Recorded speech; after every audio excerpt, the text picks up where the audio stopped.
Hello, bus drivers, principals, werewolves, and sackboys. This is episode 16 of What Happens in the Crypt. Today we are talking about the 2007 horror anthology, Trick or Treat. Director and writer Michael Dougherty also wrote X-Men 2, Krampus, and the new Godzilla movie King of Monsters. And supposedly, he is one of the writers on an upcoming Hellraiser show for HBO. Did you say... How would you pronounce his name? Dougherty? Dougherty. Oh, it's good you went first.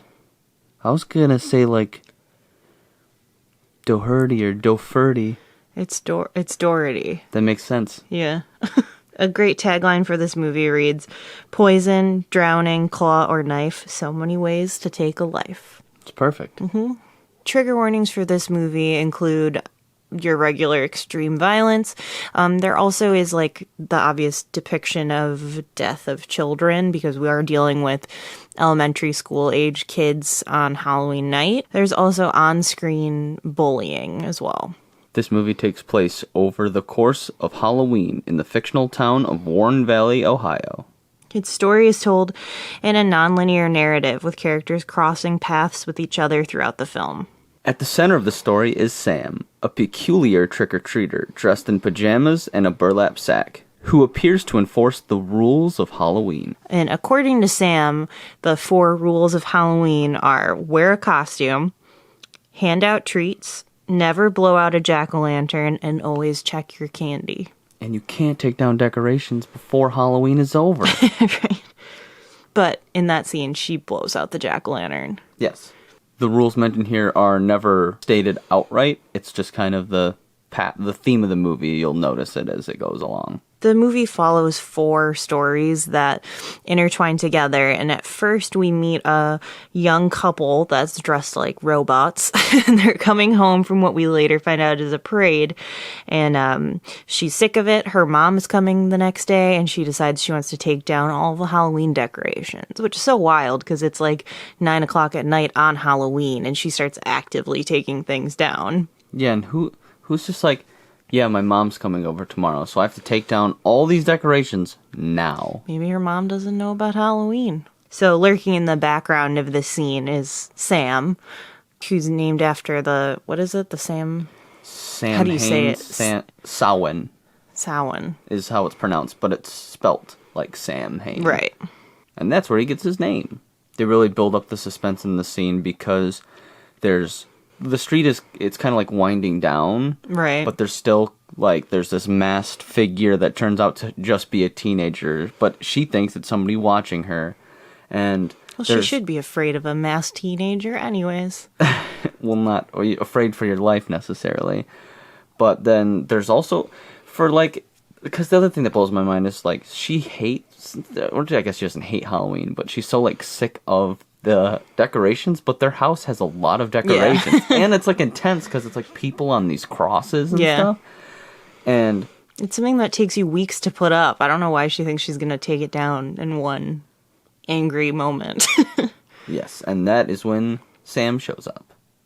This is the first scene with the infamous lollipop that he has, and he ends up killing her and jamming it, like he like jams it down her throat, right? Yeah, it's like really weird looking when she's like unveiled. Oh, yeah. And it's like all the way down her throat, and it's like intact still, like it didn't break. Right, but when this is happening too, there's still like you mentioned, like the winding down trick-or-treaters, and she's under a sheet that just gets splattered with blood, and kids are just like, and carry on. They see it and just keep going.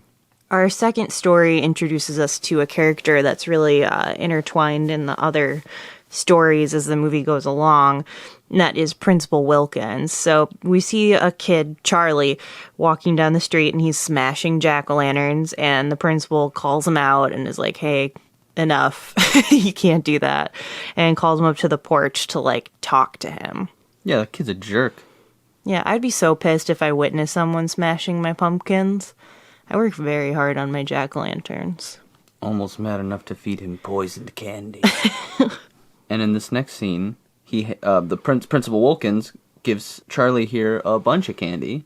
Right. Well, he's also menacingly, like, carving a jack-o'-lantern that he had to go out to the store to get a sharper knife, like, moments before. Yeah, it makes a very odd comment. But this leads us to our second rule being broken, which is always check your candy. Yes, and also I'm pretty sure it's a little bit of the disrespect for the pumpkin, but yes. Oh, yeah. Yeah, so Charlie's eating all this candy, and then he has the scene, I guess, that we always forget in this movie is just the puke. It's so gross. It's so much. It's projectile and it's chocolate colored. It looks like the chocolate river from Willy Wonka. Yeah. Kind of. It's gross though. And then this poor kid like pukes his chocolate guts out and then he just collapses on the principal's like shoulder. Who is now struggling to drag him into his house. Yeah. And then the same thing, just nobody notices. Right. It's Halloween. It's a weird town. It's Halloween. Here. Help yourself. It's for the pumpkin, not you. Promise. All of mine were dull.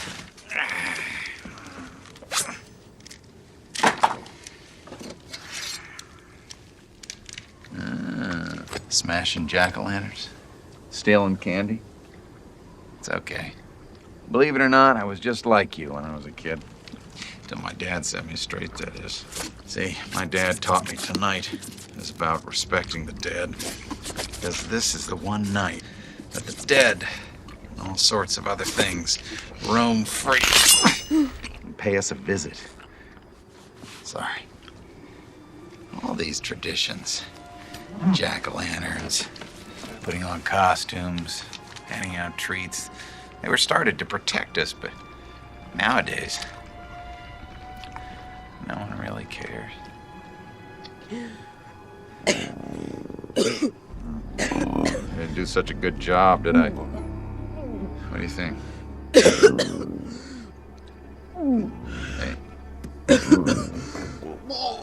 You okay? Need a root beer? Wait. That's right. There's another tradition. Very important.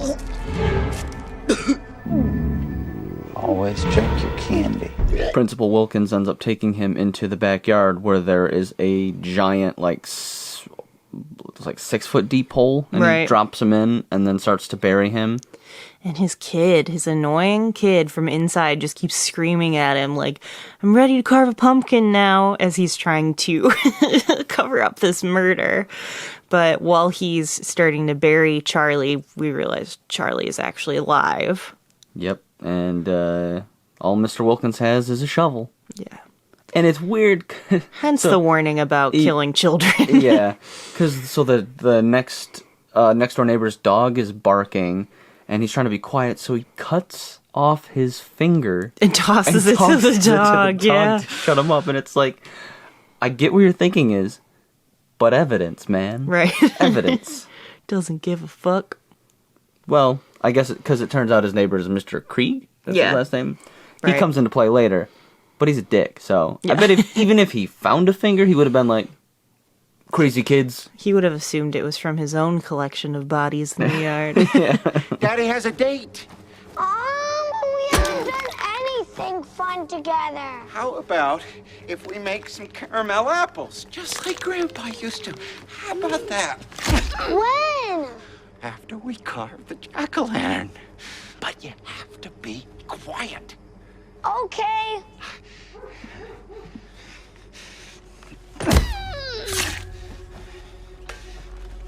But don't forget to open with the eyes. After his, like, successful yet difficult burial of Charlie, Principal Wilkins goes inside to carve a pumpkin with his own kid. Finally, to shut the kid up, and because the kid keeps he has saying, the worst voice, that kid. I need help with the eyes. Yeah. And he takes him into the basement. There's like this weird thing where it looks like he's gonna stab the kid. Yeah. He's like holding his head. He's holding the knife over him. And then it shows Charlie's head on the table, and that's what they're carving. And Yeah, okay, but the thing is, it's like, you need help with the eyes? Like, that'd be the easy part, right? And I don't really get what that means. I get like, I get it like that it's creepy and it's like, They're, like, I need making help a- with the eyes. They're And making a jack-o'-lantern Yeah, out of him. But I feel like that's the easy part. yeah, I guess I'm not an expert on the matter, but I'm not either, but yeah, I just don't get how they would carve it. Like you can't carve through a human skull. you can. Like not something that like a 5-year-old can do with his dad in the basement with like a cooking knife. I don't know. No. Human skull is pretty tough. Yeah, exactly. So anyways, it's weird and spooky. Yeah, but that part where you think he might kill his own son, it's kind of like this movie does that throughout the whole thing and in every story. You think it's going to be one thing, and Right. then it's something completely different. While all this is going on, there's a huge parade for Halloween downtown, and every time I'm watching this, I'm like, why can't they do that here? And then you realize it's a fictional city in Ohio, and no thanks. Yeah, I don't want to live in any fictional or factual city in Ohio. Yeah. Ohio sucks. I was gonna say sorry to any Ohio listeners. Don't know if you They don't know how to exist. do podcasts. They don't. They can't use computers. What is Spotify? If you don't understand this, you're clearly not from Michigan because everybody from Michigan rags on Ohio. Mm-hmm. But have you ever been to Ohio? Yeah, Come on. It's deserved. We see a couple shots of this parade, and then it quickly goes to these like college-age looking girls in a costume store. Right, and they're getting like classic Cinderella. One of them is, what are they? They're Cinderella, they're Little Bo Peep, And Little Red Riding Hood. and Little Red Riding Hood. Like the slutty versions of these costumes. Because of course. Mm-hmm. All the while they're talking about getting a man, and everybody has to get a man tonight. Right, and this is where we see Anna Paquin, who is super famous for True Blood and X-Men 2 and a lot of other things. I was gonna say, is that the girl from X-Men? Because I only know her from X-Men. You've seen True Blood. You've seen an episode. Yeah. It stinks. I know you don't like it. It's so bad. She's famous for it, though. No, she's rogue. I know, I get it. This movie has a lot of weird ties to X-Men too. Some of the makeup people, the director / writer also wrote X-Men 2. There's a whole bunch of X-Men 2. Mr. Krieg, he's in X-Men 2. He's the Right. bad guy. So the movie follows them as they are kind of attempting to get dates for this party. And Anna Paquin's character, whose name is actually Lori, and she's named Lori after Halloween, Jamie Lee Curtis, she ends up deciding to like go alone. She's going to find someone special, and she kind of separates herself from the other two, the other three. They kind of keep like ragging on her that, oh, you've just never done this before. You've Right. never been with a guy. Yeah, and they like tease her for being like a virgin. And of course, as you're watching this, you don't really know what they're talking about. Yeah, it's just kind of like that's weird, but all right. Yeah. One thing I forgot to mention earlier was that there is a scene at the Halloween celebration parade of this apparent vampire that's in this alleyway and bites this girl's neck and stuff. That scene is actually really creepy Yeah, it's really weird. because they're like making out at first, but then he's biting her. She like looks down, she's just covered in blood. And it goes into her shoes, and then he ends up killing her and like posing her body. Yeah. And that happens shortly before this. And once again, it's Halloween, so no one notices a real dead girl just on the street. One thing this movie does a lot is, so it doesn't wrap the story here. We actually cut to a different story, and then we come Right. back to it. The next story follows a group of kids that are going house to house to collect jack-o'-lanterns. I think she says for UNICEF. Yeah, she does. She says it's for like charity. Yeah, which is really weird. But as they're going around, they go up to this girl's house, Rhonda, who they refer to as like the town, I think they say idiot savant, Yeah. right? And they have this horrible plan to trick her and scare her. Yeah, there's this like horrible, well, they say it's a story, but it's this rumor of this bus driver who drove a bus of like special needs kids. Right.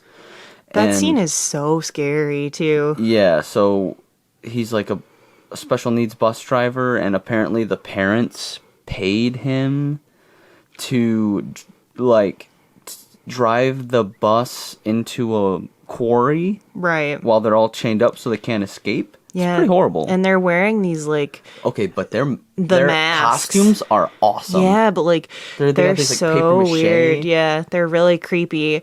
And there's the whole thing where, like, the kid that's dressed as a vampire, like, sees what's happening and tries to, like, escape and turn the bus around as, like, the driver is, like, driving it into the quarry. Yeah, because the plan was the driver was going to jump out. Right. And just leave the kids.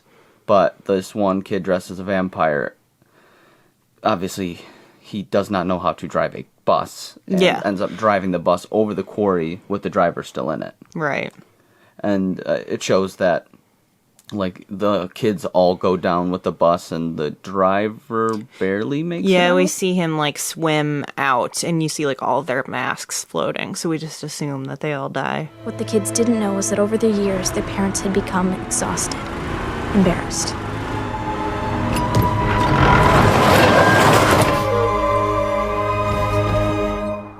And they were willing to do anything to ease their burden. So one day, the parents approached the bus driver and made him an offer. Cutting back to the kids with Rhonda, they've taken her to the quarry at this point and told her this story. And there's this, like, weird, like, elevator I was about to bring up the elevator. They have to take an elevator to get down into the quarry.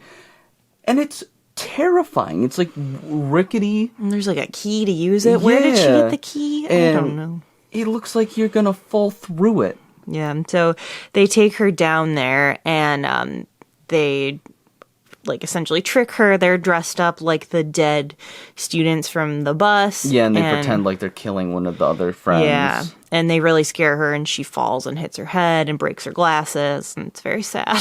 Yeah, they're such jerks. They kind of get what they got coming to them. So in the middle of this, it's actually, the scene looks cool. It's, like, really foggy. And they walk up to, like, the edge of the quarry, and the bus is there. Right. And then they start to hear, like, these whispers and talking in the mist, but they can't see anything, and then they all start to panic. Right. And Rhonda, at this point, after, like, being scared, she's managed to get back to the elevator, and she's sitting there.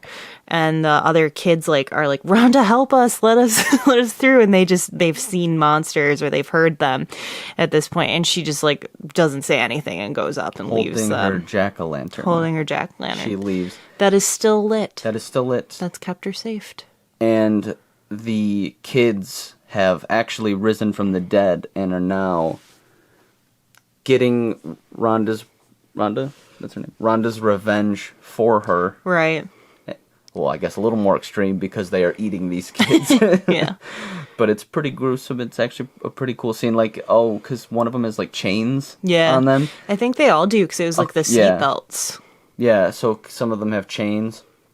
And they get stuck, and then they end up getting, like, dragged by the chains. We see Rhonda make it to the top of the elevator, and this is where she doesn't have her glasses, but she sees in the distance Sam. Yeah. And Sam is just, like, watching, and they look at each other, and she just walks away. Yep. Almost like they're like, yo, right. What's up? Justice. What up, Justice? What up, Halloween Justice? It's a good thing that didn't happen. Imagine if that was, like, the dialogue. What up, Halloween Justice? What up? And Sam was just like, justice. Yeah. Open the gate, please. No! Wanda, look at me. What are you doing? It's not a trick. It's real. At this point, we cut back to Lori, and she is still looking for her date. And it cuts to their friends who are already at this party, and you can tell they're all, like, making out with their guys. They're getting wasted, and they're dancing, and they're just kind of waiting for her to show up. Lori wasn't able to find anybody, and she calls her older sister, and they're like, well, there's this guy here. Right. He's this just giant baby guy. Yeah. He's literally dressed as a baby. And then she's walking by herself in the woods and notices that somebody is following her. And it ends up being the same vampire that we saw at the parade earlier. And he ends up attacking her, and he, like, says some, like, Little Red Riding Hood line, like, "What big eyes you have." And then it cuts. It cuts to the party saying how Laurie was the weakest. What is the line? She says something like she was, The runt of the litter. the runt of the litter. That's why as she like, couldn't get a man. As like it's some sort of dog language. Yeah, and then the vampire falls out of the sky and breaks his legs. Right. And then Laurie's there. Yep. And then this leads into one of my favorite werewolf transformations in any movie. So, of course, like, as, like, Laurie gets there, she has the vampire, he's incapacitated, and they all start dancing more and more, and they start doing this, like, striptease-esque thing, and it's to Marilyn Manson's Sweet Dreams. Yes, and then there's the extra step of not just clothes. They start to peel off their skin. And underneath is a new giant, larger, musclier werewolf form. And they start to eat their dates. Yeah, it's so awesome. It's my first time, so just bear with me.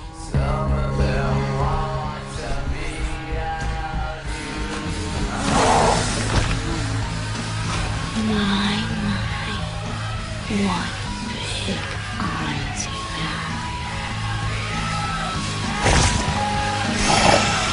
have. Yeah, and you can see, like, on Laurie's face, like, her jaw is extending, and there's some cool stuff they do before they're full werewolf. Right, and just, like, the transition from, like, you see a girl take off her glove, and then she's doing the other arm, and she's taking off her, like, forearm skin. It's so seamless, and it looks so cool. And then they, like, just toss all their clothes into a pile, and then there's just, like, a skin pile. Right, yeah.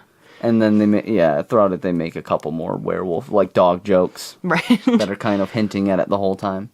It's a lot of fun. Mm-hmm. It's a really good story. Yeah, that's the end of the principal.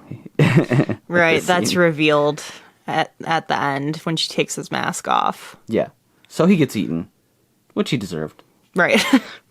My favorite part is what happens next in the final scene. Now, we're not telling this perfectly. It does, like, jump a couple more times. We're kind of focusing on the separate stories and how they unfold from beginning to end. But, like, the timelines are a little different when you're actually watching. Yeah, and it's close. We don't need to get into the exact plot. You have either watched the movie or you need to watch the movie. Yeah. So go do that. Or watch it again. Yeah, so one of my favorite parts is where Krieg, the old neighbor who's literally, like, the get off my lawn guy. Yeah. So Krieg is Principal Wilkins' neighbor, and he's a dick to him, and he was shouting at him all night, and he's the kind of guy who doesn't hand out candy, doesn't have any jack-o'-lanterns out, no decorations. He's just inside chugging whiskey. And he sicks his dog. Still, he on sicks the dog on trick-or-treaters. trick-or-treaters. Sam decides to pay him a visit. It starts with Krieg drinking alone, and he, like, had taken some trick-or-treaters' candy. Right. Because he's a dick. And he goes upstairs into his bedroom where he finds a mysterious jack-o'-lantern that bursts into flames. It's actually pretty cool. Yeah, I love that part. And then all over the walls, it's like trick or treat, give me something good to eat. And Sam is hiding under the bed and slices his, like, Achilles tendon. Which is, I'm pretty sure it's a reference to Pet Sematary. Right, I thought so too. Yeah, but it's great. And Krieg goes down. But he's not dead. He just falls and is trying to, like, position himself, get himself ready to fight, but then Sam's not done with him. Now, Sam's not going to let him go that easy, and he's just kind of, like, gone for a little bit. Mm-hmm. He's coming at him. It's like the Home Alone style, like, trap, where he drops, like, sharp pieces of candy and nails all over the stairs, and Krieg ends up, like, getting it all in his palms and stuff as he's trying to escape. He falls down the flight of stairs because he's trying to escape his house.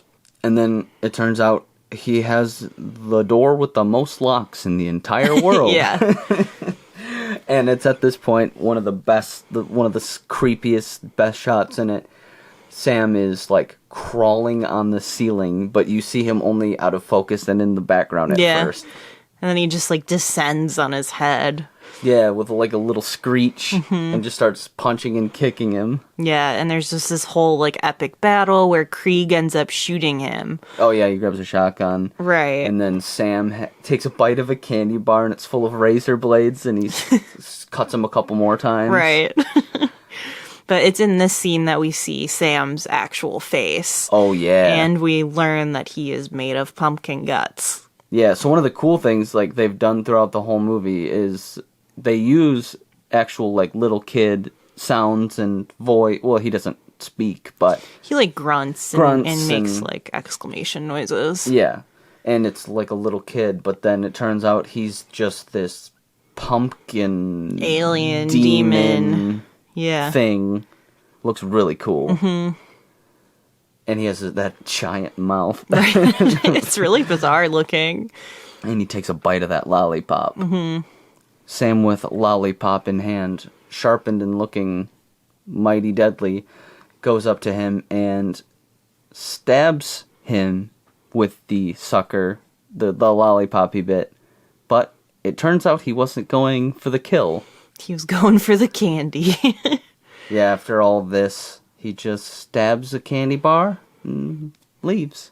Right, and so you think, like, yeah, Krieg was a jerk, but, like, Sam taught him a lesson, and that was the end of it. And then we see a photo of Krieg in his youth with the dead kids from the bus, and we realize that he has actually been the bus driver. Full circle!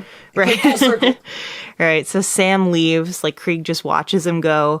He shuts the door, he, like, bandages himself up, and more trick-or-treaters are still coming, and it's like, he's giving them candy, and he's being pleasant, so you're like, cool, he changed his ways, but that's not the end of it. No, he does not deserve to be just he doesn't deserve to learn his lesson. He deserves for the kids to get their revenge. Right. Because they all show up trick-or-treating, and he recognizes them.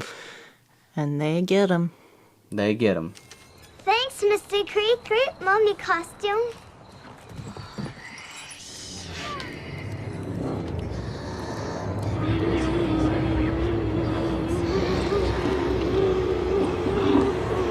Trick or treat.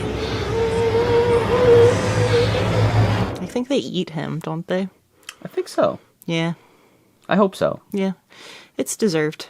Yeah. Oh, one other thing before we move on is we forgot to mention the part that's really creepy too is Krieg like blows off Sam's hand and it just kind of starts walking around and doing its own thing. Oh, it's so creepy, and then it like reattaches. Mm-hmm. Oh, it's so cool. Sam's such a cool, creepy little thing, little Halloween mascot. Mascot. It's hard to find a lot of information about the special effects for this movie, but I know they did try to do as much practically as possible. The credited makeup artists on this were Mike Fields. You might know his work from The Predator, Elysium, and Sucker Punch. I love Sucker Punch. I think it looks great, but the story... I love Sucker Punch. Shauna McGrath, who worked on X-Men 2 and Freddy vs. Jason. And Bill... I'm so sorry, I'm not going to say it. I'm going to try. Bill Terzakis, who also worked on X-Men 2. He also worked on Underworld and 13 Ghosts. One of the behind-the-scenes things I was able to find was how they did the puke scene with Charlie. So like we mentioned, it's super gross. It's projectile chocolate-looking vomit. And there actually is a behind-the-scenes video of... like a clear tube that was taped to the side of his face, because when you watch that scene, it's shown, they only show one side of his face they only because show the one side. There's a tube taped on the other side that they were pumping the chocolate out through. But the actor that played Charlie, his name is Brett Kelly, said the chocolate vomit was actually chocolate flavored, but it was super thick, so it it was okay at first, but then it got really gross. For me, that would not even be okay at first. Yeah, like, I just imagine it's like yogurt that's chocolate that's getting... I don't know. I'm not even going to imagine it anymore, please. Sounds disgusting. They even did the scene where Sam falls onto Krieg from the ceiling. They even did that practically. Right, so they actually found a small female gymnast that was about the same like height and body type as the actor that was playing Sam, because the person that played Sam was actually 7. Yeah, it was they actually a couldn't- little kid. Yeah, they couldn't drop him from the ceiling safely, or I think legally even. No, not. No. So they used a gymnast for that part, which I thought was really interesting. Yeah, especially because like his costume is pretty like baggy, so you could get away with it pretty easily. Especially because it's like a really quick scene, Right. where he's jumping down. But it looked really good. Yeah, you wouldn't know that it's not the same kid. No, so that's cool. I love when they do stuff like that, and it's not just CG. Sam also makes an appearance earlier in the movie. The actor that plays him, whose name is Quinn Lord, actually is the little kid in the costume shop with a sucker that is like eavesdropping on the girls changing. Oh, I remember that. Yeah, which I didn't thought was know really that. funny. Not that you would know what he looks like, Yeah. but it's funny that it's the same actor and he also has a sucker. But that is such a good name, Quinn Lord. Quinn Lord. He could go on to be the CEO of Full Moon. With a name like that. Dream position. The other funny thing about Quinn Lord being that he was 7 at the time of this movie, he only knew like bits and pieces about the actual story. You mean they didn't tell him about stripper werewolves? Right. And I guess the director, Doherty, explained to him that Sam was a demon born in a pumpkin patch, just like for who his character was, which I thought was really cool. Yeah, that's pretty perfect. Director Michael Doherty says that he made this character Sam for his college thesis. There actually is a short animation that he made with Sam. He was because he was originally an animation major. Mm-hmm. We'll post a picture up on our Instagram. Because Sam looks actually pretty dang close to what he looked like in this. Yeah, but it's the real life version of that cartoon. He goes on to say that every holiday has a mascot except Halloween, so he decided to make one. This movie was filmed entirely in Vancouver, Canada. Vancouver is actually a very interesting filming location because Vancouver is known as the city that never plays itself. There are a lot of film incentives in Canada, especially in Vancouver. So oftentimes they will have Seattle, but they'll film it in Vancouver. And they'll just put in like the needle and Gotcha. mountains in post. And it'll play Atlanta, it'll play LA. And it's just because a lot of times it's cheaper to film there. Interesting. Almost all of the pumpkins used in production were either foam or ceramic. There was an on-set joke that no pumpkins were harmed in the making of this movie. I love that so much. It also makes sense because, you're shooting for several weeks, so you can't... Pumpkins don't last that long. Pumpkins don't last that long, so imagine having to... Actually, that'd be an amazing job, imagine being on a movie and having to constantly carve. You're just like the jack-o'-lantern carver. Yeah. That's what I want to do. That'd be pretty awesome. I'm quitting my job. That's what I'm doing. But it makes more financial sense to just get foam ones and ceramic ones and make them look real. Because they last forever. Mm-hmm. Just don't drop them. Like we mentioned before, like Anna Paquin's character's name was Lori. And there's a couple references to John Carpenter movies in this movie. One of the other ones is that the same car that was used in the movie Christine is seen in the background of the bus massacre scene. So when they're like going down like a suburban street. And also the part where Sam's hand gets blown off and is crawling away. Krieger actually says, "You gotta be fucking kidding me," which I guess is a reference to the same line in The Thing. This movie ended up actually being straight to DVD. It was planned to be like set for a theatrical release in 2007, but they shelved it for 2 years. And this was because Doherty also, I think, wrote and directed, or at least directed the Superman Returns movie, which bombed. I have not seen it. I've only seen like parts of it, and it's awful. But it did really poorly, and they were looking at this movie coming out at the same time as Saw 4, so they ended up being like, nope, not risking it. But this movie is so much better than Saw 4. Oh, yeah, for sure. So much better. But you can understand why they were like, Yeah. oh, man, he The Saw wrote this, movies, yeah. this shitty Superman movie. We're going to put this weird trick-or-treat movie out for this guy. Yeah, the Saw movies do make a lot of money. Right. For years, there have been rumors about a sequel. And as far as that goes, like, there's nothing solid, like, there's nothing in production, but... It's on IMDb. It says it's happening. I don't know, though. I couldn't find anything recent. It's posted on IMDb. On his IMDb that he is working on a sequel. All right. Well, anyways, I liked this quote from Doherty. He said that the more the fans continue to support and spread the movie, the more likely it is that Sam will rise from the pumpkin patch once more.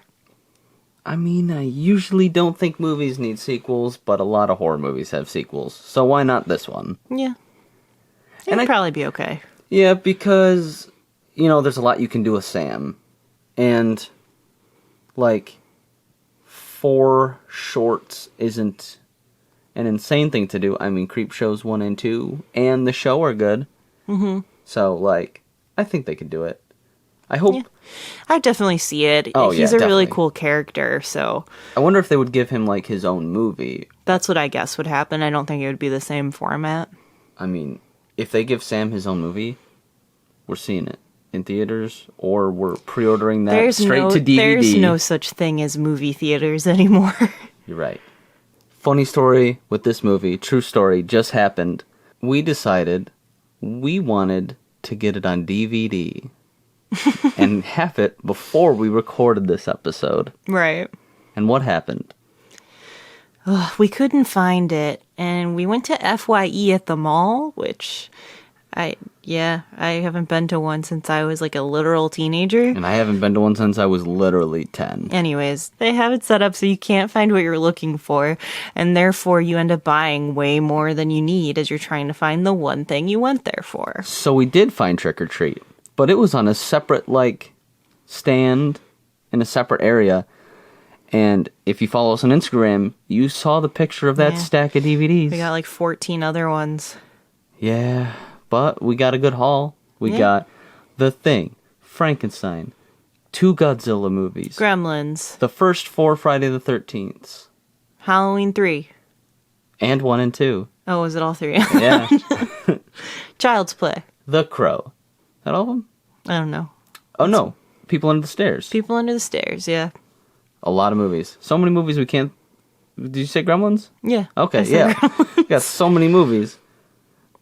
But yeah, that's how much we love for them. Mm-hmm. Going for one, we leave with 15 others. As far as deaths go for this movie, there's somewhere around 17. And those are just the ones, like, you see happen. Right. We're not talking about, like, every person that dies at the werewolf party. Yeah, because those ones were really hard to, like, keep track of. You only really see the one. Yes, there's a lot of deaths. A lot of, like the tagline says, there's a lot of different ways to die. I really love this movie. It's fast-paced and the stories intertwine together really perfectly. This is debatably my favorite anthology movie, besides Creep Show, because I just love Creep Show. Yeah, but I might like this one more, just because of Sam. Mm-hmm. Because it has the anthology aspect, but then they're tied together by a story that's even better by a character that's super cool. Right, but the creep in Creep Show is Tom Savini. I know. I don't know. Tom Savini. This isn't streaming anywhere, but it is available to rent on Amazon Prime and YouTube for $2.99. For our next episode, we had you vote. Yeah, so thank you for following us on Instagram and playing along. And if you don't follow us on Instagram, you should, because we'll definitely do this again. And don't worry, those of you who voted for Frankenstein, we will still be doing Frankenstein just a little bit later. So yeah, for our next one, we'll be doing the 1982 movie, The Thing. Which I have seen once a long time ago, or maybe I've never seen it. I am not sure. So there are 3 versions of this movie. We are doing John Carpenter's version, starring Kurt Russell.